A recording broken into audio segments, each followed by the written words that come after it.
தமிழக சட்டப்பேரவையில் கூட்டுறவு மற்றும் உணவுத்துறை மீதான மானிய கோரிக்கை விவாதம் நடைபெறும் நிலையில் இது தொடர்பான தகவல்களுடன் இணைகிறார் செய்தியாளர் பாஸ்கரன். வணக்கம். கள தகவல்களை சொல்லலாம். தமிழக சட்டப்பேரவை இன்று காலை 9:30 மணிக்கு தொடங்கி நடைபெற்று வருகிறது. முதலில் வினாக்கள் விடைகள் நேரம். சட்டமன்ற உறுப்பினர்கள் எழுப்பும் கேள்விகளுக்கு துறை சார்ந்த அமைச்சர்கள் பதிலளித்து வருகிறார்கள். அதைத் தொடர்ந்து 2 கவன ஈர்ப்பு தீர்மானங்கள் கொடுக்கப்பட்டிருக்கிறது. அதிமுக சட்டமன்ற உறுப்பினர்கள் SP வேலுமணி மற்றும் ஜெயராமன் ஆகியோர் கவன ஈர்ப்பு தீர்மானங்களை கொடுத்திருக்கிறார்கள். கோவை மாவட்டம் நெல்லித்துறையில் கிராம சாலை அமைக்கப்பட வேண்டும் என்று கவன ஈர்ப்பு கொடுத்திருக்கிறார்கள். அதற்கு ஊரக வளர்ச்சித்துறை அமைச்சர் பெரியசாமி அவர்கள் பதிலளிக்க உள்ளார். அதைத் தொடர்ந்து சிவகுமார் பாட்டாளி மக்கள் கட்சியினுடைய சட்டமன்ற உறுப்பினர் அவரும் கவன ஈர்ப்பு கொடுத்திருக்கிறார்கள். சென்னை திருச்சி தேசிய நெடுஞ்சாலையில் முண்டியம்பாக்கம் அருகே இருக்கக்கூடிய உயர்மட்ட மேம்பால பணிகள் விரைந்து நடைபெற வேண்டும் என்பதுதான் அந்த கவன ஈர்ப்பு.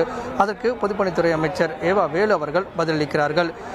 அதிமுகவுடைய சட்டமன்ற உறுப்பினர்கள் பேசுவதற்கு சபாநாயகர் அவர்கள் வாய்ப்பு வழங்கப்படுவதில்லை என்பதை கண்டிக்கும் வகையில் அதிமுகவுடைய சட்டமன்ற உறுப்பினர்கள் கருப்பு சட்டை அணிந்து சட்டப்பேரவை நிகழ்வுகளில் பங்கேற்றிருக்கிறார்கள். இன்று 2 துறையின் மீதான மானிய கோரிக்கை விவாதங்கள் நடைபெற உள்ளது. கூட்டுறவுத்துறை மற்றும் உணவுத்துறை மீதான மானிய கோரிக்கை விவாதங்கள் நடைபெற உள்ளது. இன்று அதாவது வீட்டு உபயோக கேஸ் சிலிண்டருக்கான விலை என்பது 50 ரூபாய் உயர்த்தப்பட்டிருக்கிறது மத்திய அரசால். இந்த விலை உயர்வு தமிழக சட்டப்பேரவையில் இன்று எதிரொலிக்கும் என்று எதிர்பார்க்கப்படுகிறது.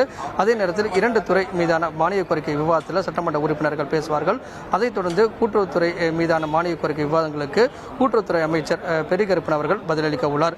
உணவுத்துறை மீதான மானிய கோரிக்கை விவாதங்களுக்கு அமைச்சர் சக்கரபாணி அவர்கள் பதிலளிக்க உள்ளார். ஏற்கனவே பல்வேறு விதமான கவன ஈர்ப்புகள் கொடுக்கப்பட்டிருக்கிறது. அந்த கவன ஈர்ப்புகள் எடுத்துக்கொள்ளப்பட மாட்டாது என்பதையும் சபாநாயகர் திட்டவட்டமாக தெரிவித்திருக்கிறார். எந்த கவன ஈர்ப்பு எடுத்துக்கொள்ளப்படுமோ அதன் மீது மட்டுமே பேரவையில் விவாதம் நடத்தப்படும் என்பதை திட்டவட்டமாக தெரிவித்திருக்கிறார். அதன் அடிப்படையில் பார்க்கும்போது அதிமுக சார்பாக பல்வேறு விவகாரங்கள் நேர்மலா நேரத்தில் எழுப்பப்படுகிறது. அதன் அடிப்படையில் தான் அந்த வெளிநடப்பு வெளியேற்றம் உள்ளிட்ட பல்வேறு நிகழ்வுகள் நடைபெற்று வருகிறது.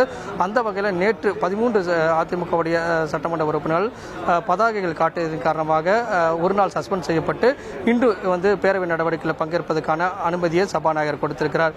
இன்று அவை நடவடிக்கையில் அதிமுகவுடைய செயல்பாடுகள் எப்படி இருக்கிறது என்பதை பொறுத்து தான் வெளிநடப்பு செய்கிறார்களா அல்லது சபாநாயகர் மூலமாக வெளியேற்றப்படுகிறார்கள் என்பது குறித்தான தகவல்கள் கிடைக்கப்பெறும். தகவல்களுக்கு நன்றி பாஸ்கரன்.